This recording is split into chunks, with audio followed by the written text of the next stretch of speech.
Ya, salam jumpa pemirsa. Senang sekali saya Samsu bisa menemani Anda 1 jam dalam acara Setitik Pencerahan. Acara Setitik Pencerahan malam ini kita akan berbincang-bincang tentang Poso Tapani Rojo. Namun seperti biasanya kita hening sejenak dengan satu tembang berikut.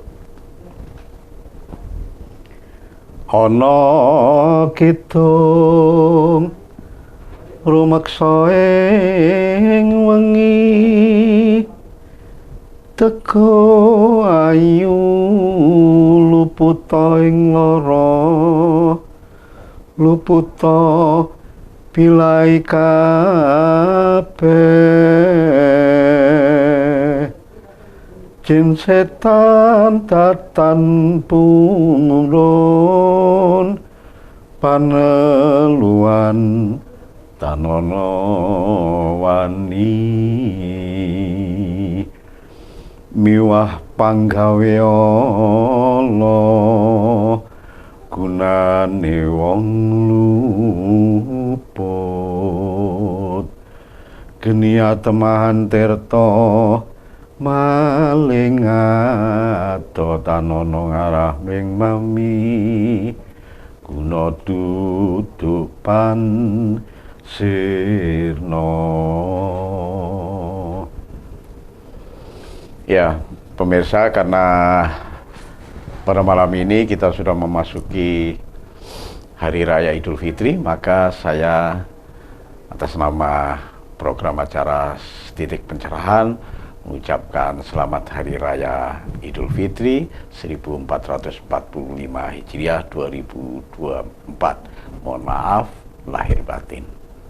Ya, Kirianto, kita awali bincang-bincang kita pada malam ini, Kirianto, tentang walaupun ini sudah puasanya sudah berlalu di bulan Ramadan, kita masuk bulan Syawal, tetapi masih ada ganjelan, Kirianto. Pemahaman tentang Poso Tapani Rojo. Nah, ini apa yang kita perbincangkan?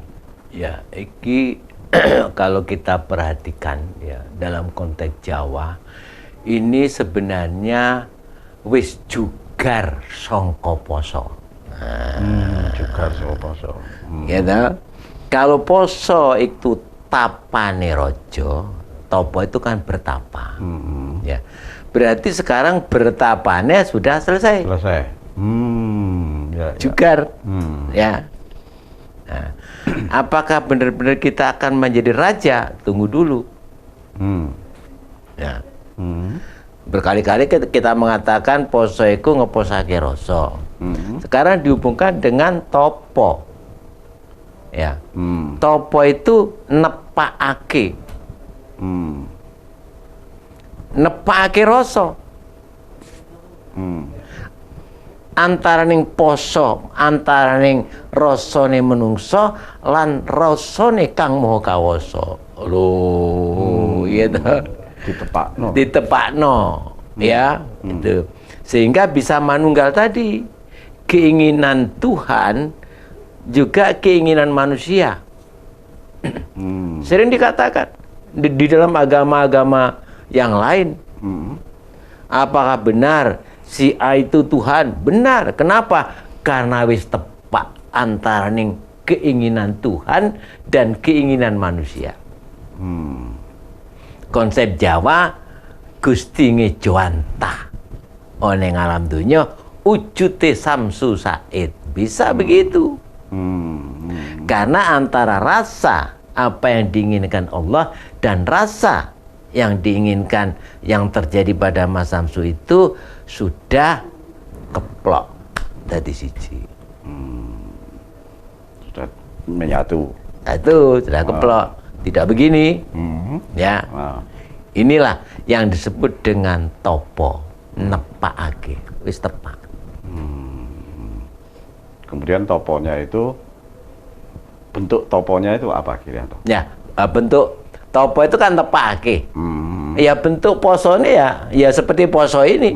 Bisa seperti poso Ramadan ini ya, kalau orang Jawa bisa topo ngebleng ya, topo mute, topo ngidang, topo ngalong, topo yang lainnya ya.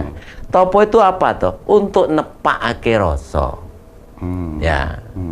Gitu loh. Tepak. Ya. Diposne tepak nih. Tepak nih. Ya. Ana wong iku sing iso ngeposne ning ora tepak. Ya. Ngendeke rasa ning tengah dalan. Geger, ya ta? Oh, tepak ini gini. Makanya dalam konsep Jawa itu ada istilah bener dan pener. Bener dan bener. Ya ta? Kamu ngeposake rasa wis bener, ning lek carane ngono mau urung bener. Ya. Ya. Benar dan tepak. Nah, silakan dipelajari bagaimana orang Jawa itu cara berpuasa. Ya. Untuk nepake rasa hingga iso dadi raja. Karena konsep raja dulu di Jawa ini, raja itu kan konsepnya raja dewa. Jadi blegering menungso ning sejatine tan montro-montro pangejo antaing dewa. Makane omongane mandi nurut keyakinane masyarakat pada waktu kuwi. Ana gunung bledos sabab rajane nesu. Wujude gunung bledos. Kan gitu. Jadi selalu dilambangkan atau simbol. Iya, semua kondisi dunia ini mengkristal dalam jiwa raja. Ya. Jadi ono tsunami. Iku sarasa angel-angel golek apa meteorologi geofisika ya ta. Raja nesu iki. Nusune raja ditampani karo Ratu Kidul ya ta. Segara diobahne seperti itu. Ya. Ono gempa bumi, oi petite Antobuko iki apa obah kan seperti itu. Ya. Nah, itu semua dalam konsep yang apa yang umum. Itu diawali dari topo tadi. Ya. Nepake rasa tadi. Diawali dari situ. Nah, yang jadi masalah Mas Samsu sebenarnya, apakah ritual-ritual semacam itu direspon oleh Tuhan sendiri atau direspon oleh makhluk-makhluk gaib ciptaan Tuhan? Nah, ini yang perlu untuk dipahami. Membedakan juga sulit juga ya. Ya nggak gampang ya. Nggak gampang. Ya ada mesti yang bisa kan. Ya. Allah pasti akan menciptakan manusia yang bisa untuk mengendalikan ini. Ya. Karena kalau tidak dikendalikan ini kan mesti rusak jadinya. Makanya ada plus minus ya, benar salah dan sebagainya. Kirianto, kalau kita berbicara masalah topo itu tadi, apa sih hubungannya ketika topo itu kebanyakan itu wong tiga oleh ndak boleh banyak tidur. Kira-kira apa korelasinya antara secara fisik dengan batin ini? Kalau di dalam tembang ya sering kita tembangkan. Tan samar pamoring sukmo sinukmaya winaya jroning sepi. Sinimpen telenging kalbu hati. Pambukaning warana dibuka sekat itu. Tarlen layap liping ngaliyup antara terjaga dan tidur. Ya. Pindo pesating supeno sumuruping rasa jati. Munculnya rasa yang sejati. Rasa yang sudah tumoto. Tepak. Topo. Ya. Nah, ini kalau kita berbicara tentang topo tadi. Dan itu dilakukan sewaktu-waktu bisa. Sewaktu-waktu. Tentu saja kalau kita sudah berbicara topo, ya, topo begini, kita tidak bisa menjustifikasi. Itu salah, itu benar. Tugas kita di sini itu hanya menunjukkan bahwa itu ada. Oh, topo ngalong kuwi kanggo ngene, ono. Oh, topo ngidang kanggo ngene, ono.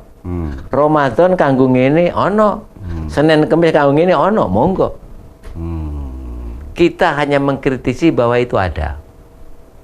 Masing-masing tentu berkeyakinan berbeda. Oh, topo ngebleng sirik. Ya monggo ana sing ngomong ngono. Tapi kanggo si pelakunya ya, itu pastikan apa cara nepake rasa tadi di dalam hati tadi betul-betul itulah sarana yang paling ampuh. Kan begitu. Ya. Sehingga kita itu tidak ada di mana-mana gitu. Ya sudah, kita melayang-layang saja. Dan itu mungkin yang bisa dikatakan ngepos nih rasa itu ya. Ya, kalau orang Jawa Mas Samsu, ada ilo-ilo nih wong Jawa, sapa sing poso. Kuwi nelesake jiwa. Ya. Ya dalam konsep jiwa itu dulu karena orang Jawa itu juga referensinya tidak sebanyak sekarang mungkin ya.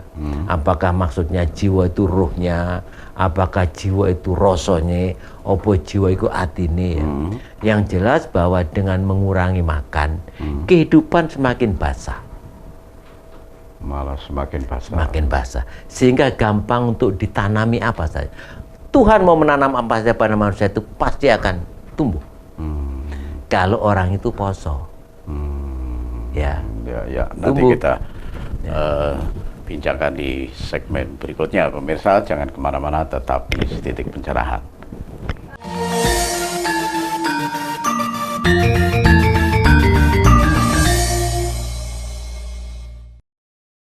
Ya, terima kasih pemirsa. Anda masih tetap di Titik Pencerahan. Kita lanjutkan bincang-bincang kita tentang poso tapane rojo.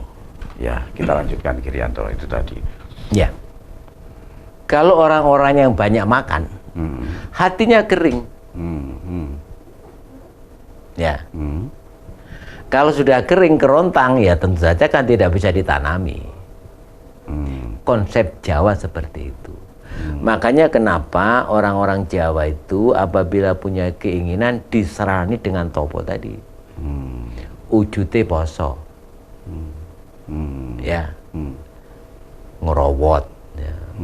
Kita masih sering mendengar itu.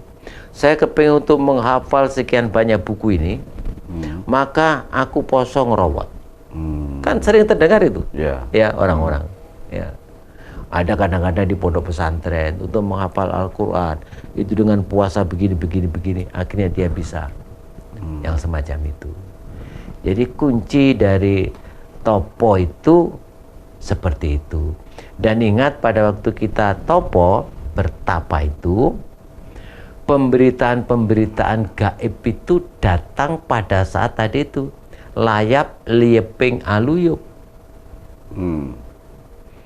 Ya bukan hanya orang yang bertapa di dalam gua ya seperti Nabi Muhammad itu ya, bukan hanya yang bertapa dalam hutan Nabi Ilyas itu ya, bukan hanya bertapa di pantai seperti Nabi apa ini yang di pantai ini, apa ini, Nabi siapa ini, Nabi Khidir ya dan sebagainya ya. Kita pun di rumah, dalam kehidupan pun kadang-kadang kita tuh bertapa, merenungkan diri ya. Sehingga pemberitaan-pemberitaan orang bertapa itu pasti dalam kondisi layap lieping aluyur. Antara dia sadar dan tidak sadar. Itu pemberitaan yang datang dari haribaan Tuhan. Ya. Nah, menarik sekali ketika pemberitaan ini tadi juga kita berbincang, sulit juga untuk membedakan ini pemberitaan yang benar atau pemberitaan yang salah. Sebenarnya ada tidak untuk pendeteksi itu? Ketika dulu Kirianto juga sering mengatakan bahwa wong mati iku ono pirang macam, mati boleh, nyisi, balik gitu. Kalau yang benar ini kan yang balik ini, dan ini tidak mungkin akan nyusup ke pemberitaan. Bagaimana? Apakah itu bisa menjadi indikator untuk tondo-tondo benar dan tidaknya Kirianto? Nah ini kan begini ya. Pada satu saat ada teman. Senengannya apa ini? Sepeda. Goes. Goes itu naik ke Gunung Arjuna kemana-mana ya. Memang dia hobinya di situ. Dia ahli tentang teknologi komunikasi. Dia berusaha untuk mengetahui kegaiban. Artinya banyak wong topo, ya, topo di satu tempat, ya. Katakanlah di sini itu ada di Gunung Arjuno, di mana-mana, ya. Dia memang karena ahli di bidang itu, dia bawa alatnya. Ya, setiap dia lewat di tempat tertentu, alat itu tekanannya tinggi. Dia balik lagi, tinggi lagi. Akhirnya ditanyakan di situ. Di sini tempat apa? Di ketinggian tadi itu. Oh, di sini tempatnya wong mertopo, bertapa. Artinya tempat suci lah. Ya. Saya tanya dia, bagaimana Anda bisa mengetahui bahwa itu tempat suci atau bukan tempat suci? Nggak bisa, Pak Rianto. Kenapa? Karena yang disebut dengan suci di dalam alat saya itu karena batu andesit. Ya, yang tekanannya tinggi tadi loh, ya. Itu. Jadi batu andesit itu mengandung apalah, ya, mengandung seperti itu. Sehingga kalau tempat itu dikatakan tempat gaib dan sebagainya, dalam alat saya bukan itu. Ya, dalam alat saya karena memang di situ bebatuannya andesit. Dia bilang sama saya begitu. Ya, dia ahli. Tapi orang yang lainnya kan itu dikatakan sebagai tempat yang memang patut untuk dijadikan tempat bertapa. Ya.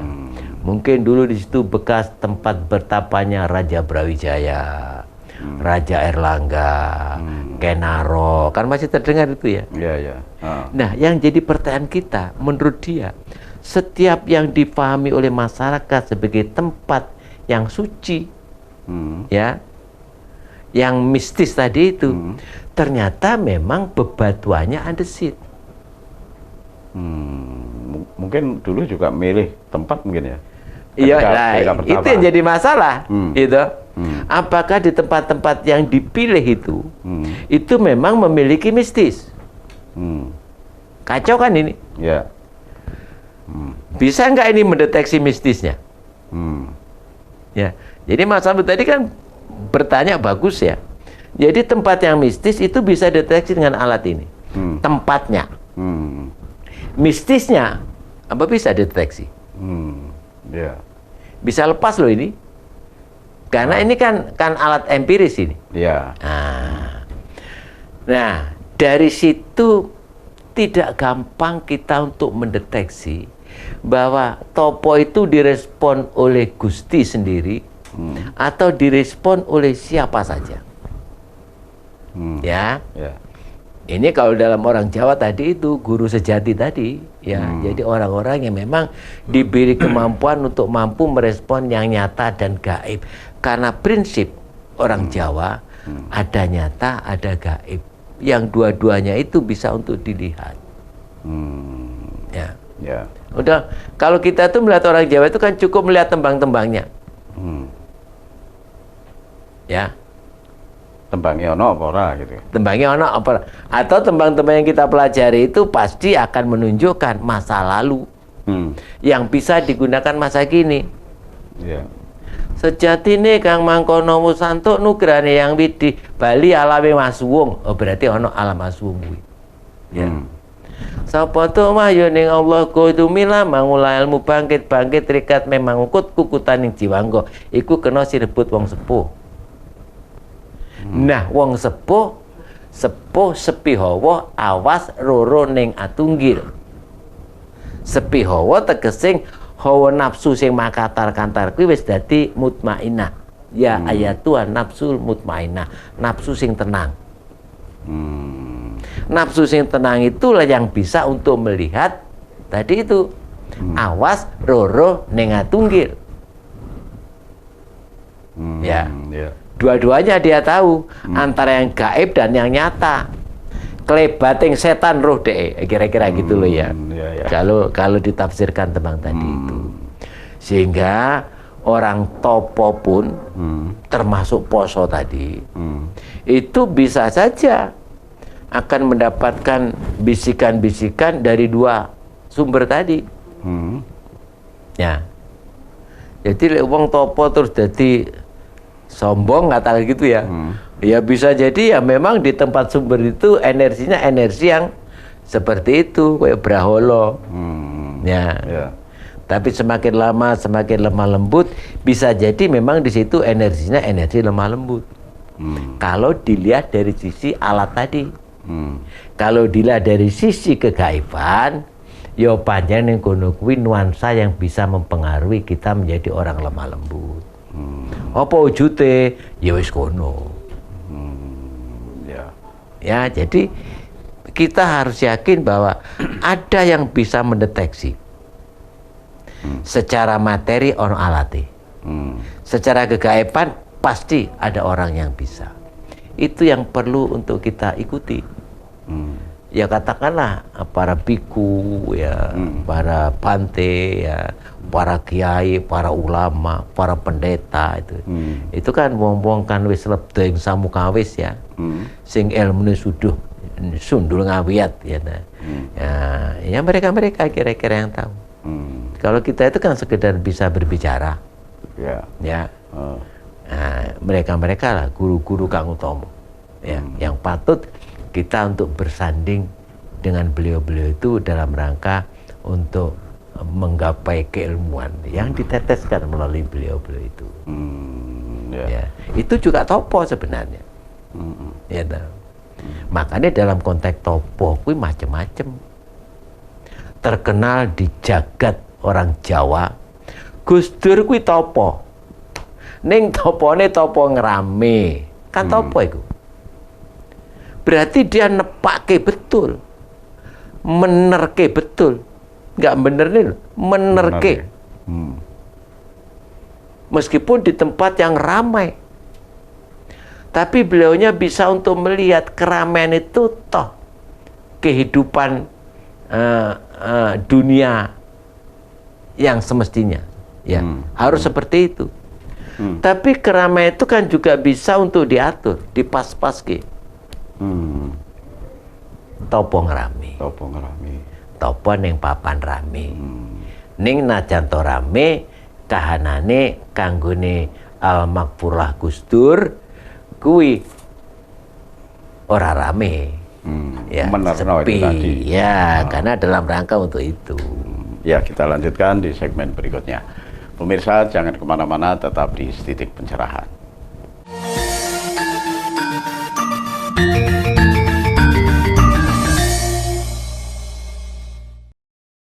Ya, terima kasih pemirsa, Anda masih tetap di Titik Pencerahan. Kita lanjutkan bincang-bincang kita tentang Poso Tapane Rojo. Nah, menarik sekali Kirianto ketika kita berbincang-bincang tentang topo. Tetapi di segmen-segmen sebelumnya mungkin sudah ada gambaran sedikit. Nah, sekarang yang menarik Kirianto, ini juga menjadi diskusi panjang di kelompok-kelompok seni-seni tradisional yang menggunakan arwah, misalnya roh-roh para leluhur. Nah, ketika kemasukan, kerasukan. Nah, ini bagaimana konsep Jawa tentang itu, Kirianto? Konsep Jawa, konsep itu bisa dilihat dari cara berpikir orang Jawa. Ya. Orang Jawa itu kebanyakan berpikirnya mistis. Ya. Berpikir mistis itu manusia itu sangat lekat dengan sesuatu yang dengan objek yang tidak tampak, dengan sesuatu atau objek yang tidak tampak.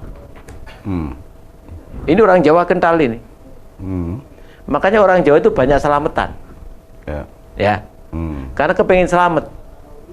Kenapa kepengen selamat? Karena ada banyak kegaiban yang mempengaruhi kita. Ya. Ada yang kepengen mencelakakan kita, ada yang kepengen bersatu dengan kita, dan lain sebagainya. Ya. Nah, konsep-konsep jaran kepang dan lain sebagainya itu kan konsep mistis. Mistis itu dalam konteks budaya Jawa bisa berpengaruh manusia masih sadar. dia menjadi orang pinter. Hmm. Bukan karena pandaian dia. Karena ada bisikan-bisikan yang mempengaruhi dia. Hmm. Ya. Berarti dia dirasuki atau dibisiki atau dipengaruhi, tapi dalam kondisi masih sadar. Mungkin Mas Samsu, mungkin saya sekarang dirasuki nih. Dudu omongan awake dhewe iki. Bisa begitu. Bisa jadi begitu. Ya.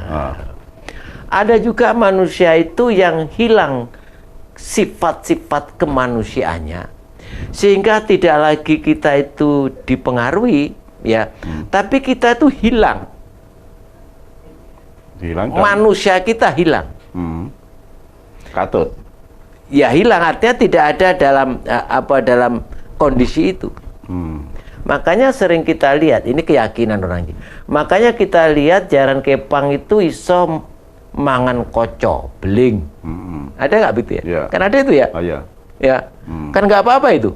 Ya. Mangan PT urip. Oh, PT urip dan sebagainya. Ya mungkin PT urip ngono kan sih masih awake dhewe apa yang masih sadar gini ya. Dicakotok itu. Iya, tapi les beling ya, dan sebagainya. Sampai orangnya nggak sadar, dadi ya. Dalam konsep mistis berarti objek tadi, objek kegaiban di luar kita itu betul-betul masuk dalam diri kita dihilangkan, ditutup, nggak sadar. Ya. Nah, sama dengan tadi, bagaimana dengan layap liep pengaluyup tadi? Ya. Ada loh Mas Samsu, wong topo, ya, dalam pemikiran orang tapi mabuk. Ada. Karepe nepakake rasa menurut keyakinan dia mabuk. Ya, apa namanya? Minum-minuman keras. Ya. Mau limo kecakup. Ya. Ada semacam itu. Ya, monggo kalau itu memang ada. Ada juga yang begitu. Ada. Jadi kalau itu nanti kita berbicara masalah ajian, ya, kesaktian. Ini kan kita hanya melihat ya praktek-praktek yang dikerjakan di luar sana pada waktu orang itu kepingin apa? Kepingin punya pusaka. Ya, katakan pusaka Pasopati gitu ya. Ini kan pusakanya Arjuna kalau nggak salah itu ya. Ya. Nah, itu dilandasi dengan bertapa dulu, ya, sehingga pada akhirnya dia akan mendapatkan kekuatan seperti Pasopati itu. Hanya oleh orang Jawa diwujudkan dalam bentuk panah, gitu, yang semacam itu. Bertapa dia. Apakah salah benar? Kita tidak punya hak untuk menyalahkan membenarkan. Ya. Jadi kalau kita melihat di sana ada katakan ada bantengan, jaran kepang, reokan dan sebagainya dengan cara-cara makan apa ini macam-macam itu ya, macam-macam itu ada api dimakan dan sebagainya, monggo. Memang ada cara berpikir mistis yang manusia itu hilang sama sekali. Ada yang manusia dipengaruhi mistis tapi masih dalam kesadaran. Mungkin tidak, Kirianto. Berpikir mistis itu akan dibuktikan dengan empiris, dengan pengetahuan. Ya, dalam konteks budaya itu, mistis itu sebagai cikal bakalnya ontologis. Mistis itu sebagai cikal bakalnya kenyataan. Ya. Sehingga orang Jawa ini, kalau kita kan berbicara kawicaksana Jawa, orang Jawa itu sumbernya cikal bakal keilmuan empiris. Karena empiris dari mistis itu tadi. Ya, karena mistis ini akan menjadi empiris. Yang jadi masalah, orang Jawa itu sudah nikmat di kemistisan itu. Dekem menengkono seneng wis. Ya, dia menerima, dia mengalami suasana yang nikmat, ya, dengan kegaiban itu. Nah, ini sayangnya di situ. Nah, rupanya kalau orang-orang Barat itu berusaha untuk sesuatu yang mistis menurut orang Jawa, ini harus diterjemahkan. Diteliti, katakan begitu. Ya. Dan akhirnya menjadi nyata. Ya. Sehingga mereka menjadi orang-orang yang kaya dengan ilmu pengetahuan karena dia bisa untuk membongkar sesuatu yang mistis menjadi empiris. Kalau di Jawa masih Senang di mistis Senang saja, gitu tadi. berhenti di situ. Lihat orang-orang desa, kan senang. Dia punya ilmu ini, ya toh. Hidup harus rukun, harus begini ya. Ya sudah, tidak ada tantangan.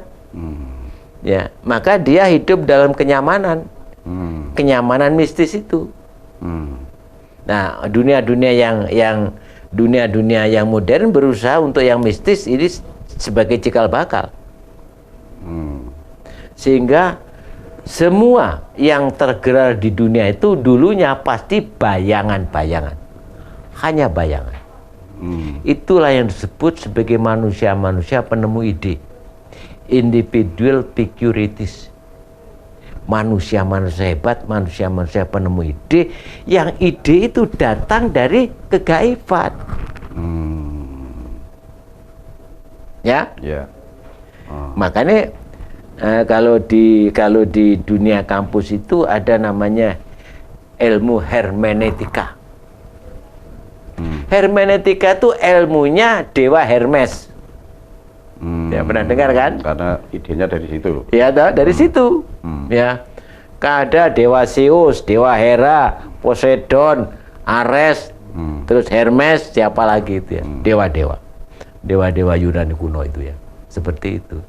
Ya mungkin kalau Hermes itu zaman sekarang ya yang diyakini itu kira-kira ya malaikat penyampai pesan itu siapa? Ya pokoknya petugas dari alam ketuhanan yang menyampaikan pesan kepada manusia, itu kan Hermes. Ya, yang mentafsirkan apa maunya Tuhan sehingga bisa diterima oleh manusia, itu Dewa Hermes. Nah, yang datang dari kegaiban yang akan menyampaikan kepada kita sebagai manusia, ini Hermes apa dudu iki kira-kira gitu loh ya. Ya, bisa jadi Hermes itu banyak. Kita tidak tahu alam-alam di sana seperti apa. Makanya sering dikatakan oleh budaya Jawa, ubayane balenjani. Kalau bukan kehendak Tuhan, ini akan membahayakan kehidupanmu, bahkan membahayakan kehidupan anak cucumu. Ya, kalau yang datang bukan dari haribaan Tuhan, yang datang dari jin, setan, ilu-ilu, banaspati, tetean, jerangkong, waludayang, klek-klek, balunga tandak, bebe, gumbel, dan lain sebagainya. Ya, eling, hukum, nandur, ngunduk. Ya, tandurannya tanduran elek, ngunduhnya mesti elek. Diyakini yang dari Tuhan itu baik, yang dari setan itu buruk. Wong topo bisa bermacam-macam, bisa mendapatkan ilmu bermacam-macam, tapi ukuran itu dari Tuhan atau bukan dari Tuhan, pasti ada yang tahu.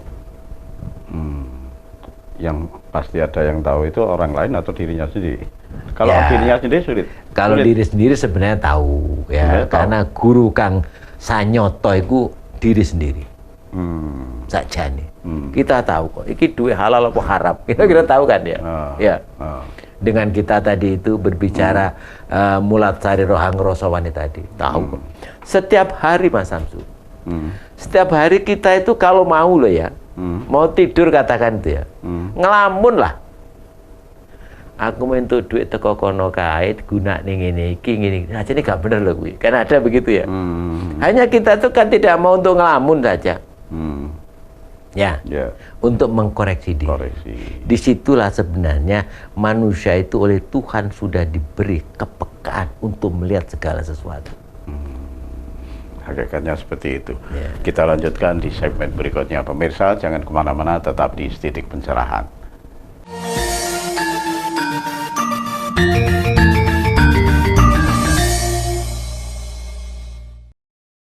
Ya, terima kasih pemirsa, Anda masih tetap di Titik Pencerahan. Kita lanjutkan bincang-bincang kita tentang poso tapane rojo. Nah, kira-kira kalau yang rojo ini tadi, rojo yang bagaimana ya pengertiannya, Irianto? Kalau dalam hitung-hitungan hari raya, tadi kan ada poso, Syawal, Selo, Besar. Besar itu artinya kan raja. Jadi manusia-manusia yang sudah menapak pada bulan puasa itu sukses, menangis karena kegembiraan, untuk masuk diangkat derajatnya di bulan Syawal, kondisinya masuk akan menjadi orang-orang yang lodang, ya, karena masuk dalam bulan Selo, ya, bulan Selo. Setelah bulan Selo, kenapa sih ke orang Selo? Karena orang itu tahu persis tentang kegaifan dan kenyataan. Orang sih nggak Selo itu kan masih bertanya-tanya. Tapi kalau sudah Selo kan enteng saja. Itulah orang yang paham tentang keilmuan nyoto lan keilmuan kang ora nyoto, gaib.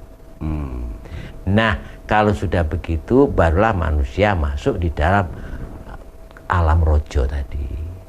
Ya, rojo. Berarti apa?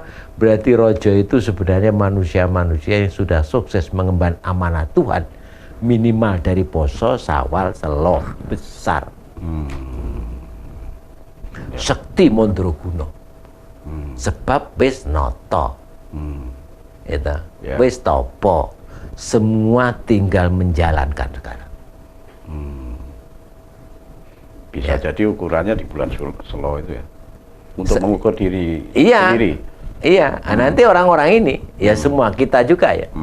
Kita ini setelah kemarin kita setelah bulan puasa, bagaimana kehidupan kita sekarang? Apakah kita semakin terhormat di hadapan manusia atau tidak? Ya meskipun banyak orang mengatakan terhormat di hadapan Allah, ya. Kenyataannya kita kan harus terhormat juga di hadapan manusia. Bisa dilihat apakah kita masih sebagai orang yang suka pek pinek barang lian, apa suka melecehkan orang, apa suka macam-macam merendahkan orang, sifat-sifat tadi itu suka menyalahkan orang lain, ya, suka punya rencana, suka berbuat tanpa rencana, narsis, suka untuk disanjung, apa masih itu? Setelah kamu puasa, apa kamu itu masih kepingin untuk dielulukan? Fondasi kan? Ya. Bukti kamu itu diangkat oleh Tuhan, maka kondisi itu mestinya sudah tidak ada. Masuk Selo, ya. Selo itu sudah segala sesuatu sudah beres. Jadilah raja. Makanya rojo kuwi adalah raja dewa. Tadi kita bicarakan ya, minggu lalu atau tadi bahwa raja itu pengejawantan Tuhan itu sendiri. Itulah orang yang sudah berhasil dalam konteks tadi itu. Meskipun sudah menjadi raja, tentu saja tetap dia bertapa, tetap bertapa. Ya, tetap bertapa, tetap berdoa, ya, karena dia menyadari sebagai manusia. Makanya sekarang kan banyak apa buku-buku tentang bertapa, ya, dengan gunakan tupa dan sebagainya. Tupa ratus itu ya, yang di musrik-musrikan orang itu ya. Nah, itu memang sangat penting digunakan dalam rangka untuk tepak tadi itu. Itu satu di antara media yang digunakan. Bau-bau harum itu dalam keheningan tadi itu, pada waktu kemarin kita berbicara etikaf itu ya. Ini sebenarnya alat yang betul-betul bisa untuk membangkitkan, menghantar gitu ya. Menghantarkan, bertemu dengan Tuhannya. Ya, ini makanya kuku sing tupa kumelon ngeningken tiasa ngabeke kawanku sagung jajahan.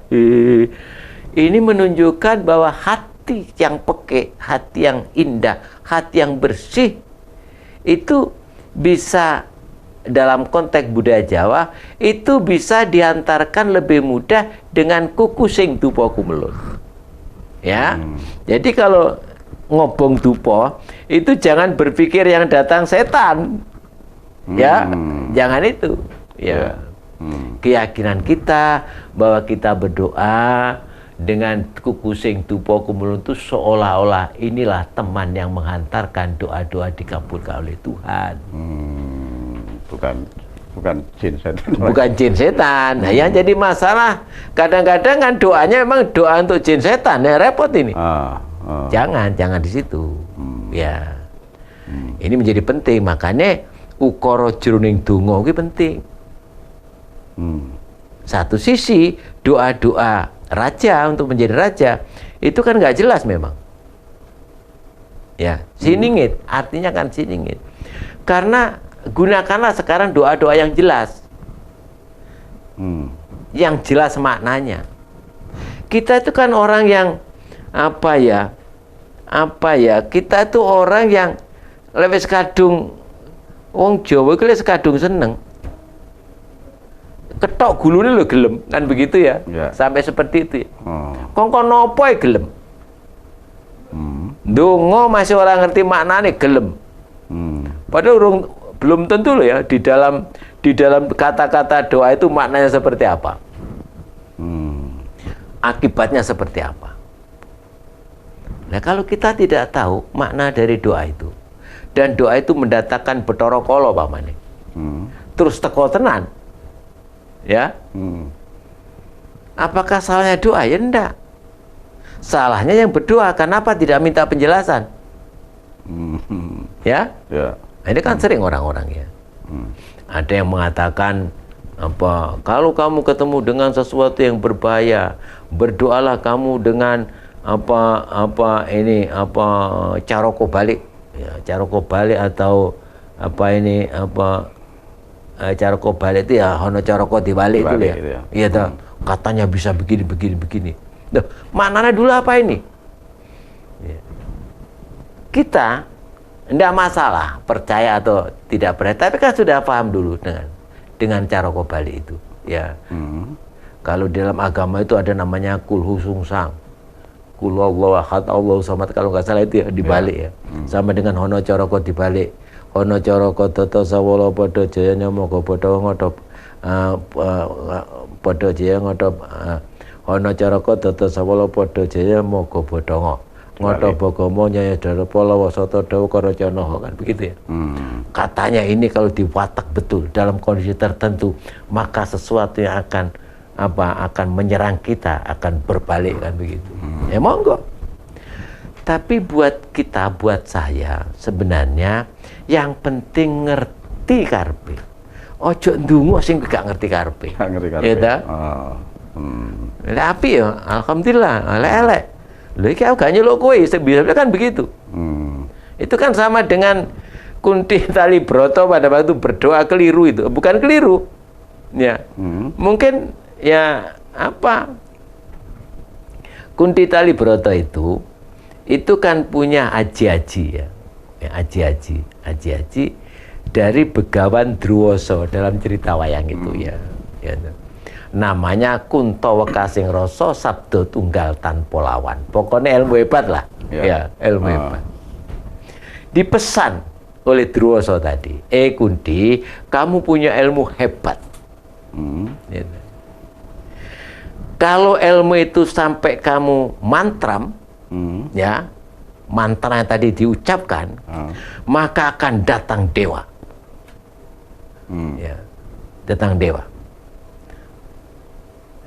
Syaratnya, ya, jangan dibaca di kamar mandi. Ya, nggak boleh. Pokoknya yang gitu-gitu nggak boleh. Gitu. Biasa namanya baru dapat ilmu, seneng-senenge. Gitu, seneng-senenge. Mungkin karo nembang-nembang gitu karo gebiar-gebiur gini ya, gitu. Kuntawa Kasing Raja Sabda Tunggal dimantram, gitu, diucapkan. Turun namanya Bathara Surya, Dewa Matahari, di dalam kamar mandi. Ya. Nah, kenapa? Bisa jadi karena dia begitu senangnya menjadi lupa bahwa apabila itu akan diwatek kondisi ini gini. Ya. Maka dikatakan Surya Atmaja itu Atmajaning Surya. Anake Bathara Surya.